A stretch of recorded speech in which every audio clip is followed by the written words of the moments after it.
मिरजेत 100 फुटी तिरंगा ध्वज केव्हा फडकणार? शिवसेना उभाटा शहर प्रमुख बाळासाहेब हत्तेकर यांचा संतप्त सवाल महापालिका प्रशासनाला। मिरज शहरातील चौक सुशोभीकरण करण्यासाठी कोट्यवधी रुपये निधी खर्च करण्यात आला, पण त्याची देखभाल दुरुस्ती केली जात नसल्याने महापालिका प्रशासनावर तीव्र नाराजी व्यक्त केली जात आहे। 15 ऑगस्ट स्वातंत्र्य दिन नंतर काही दिवसांनी दुरुस्तीच्या कारणास्तव काढण्यात आला। तिरंगा ध्वज गेले 2 महिने बसवण्यात आलेला नाही। मिरजेच्या वैभवात भर टाकणारे महात्मा गांधी चौक 100 फुटी तिरंगा ध्वज 2 वर्षापूर्वी उभारण्यात आला होता। गेले 2 महिने झाले काही कारणावरून ध्वज उतरवण्यात आल्याचे सांगितले जाते, पण महापालिका प्रशासन याकडे दुर्लक्ष करत असल्याचा आरोप मिरज शहर प्रमुख शिवसेनेचे बाळासाहेब हत्तेकर आणि विधानसभा क्षेत्र प्रमुख तानाजी सातपुते यांनी केला।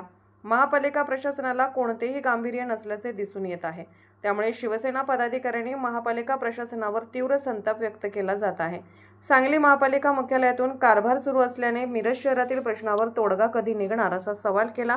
यावेळी उपस्थित पदाधिकारी जिल्हा प्रमुख विशाल सिंग राजपूत, मिरज विधानसभा क्षेत्र प्रमुख तानाजी सातपुते, मिरज शहर प्रमुख बाळासाहेब हत्तेकर, मिरज विधानसभा संघटक किरण कांबळे, युवा सेना मिरज शहर प्रमुख कुबेर सिंग राजपूत, प्रशांत मुतुगडे, सचिन कोरे, चंद्रकांत भरकल सर, पोपट गोरे, विनायक कुंभार, शाकीर जमादार, स्नेहल माळी, लखन भोरे अनेक शिवसैनिक उपस्थित होते।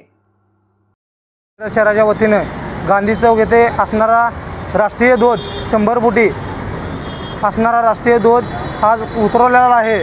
तो लवकरात लवकर बसवावा आणि लावावा ही उपायुक्त मॅडमांना विनंती केलेली आहे। जर लवकरात लवकर जर बसवला नाही तर शिवसेना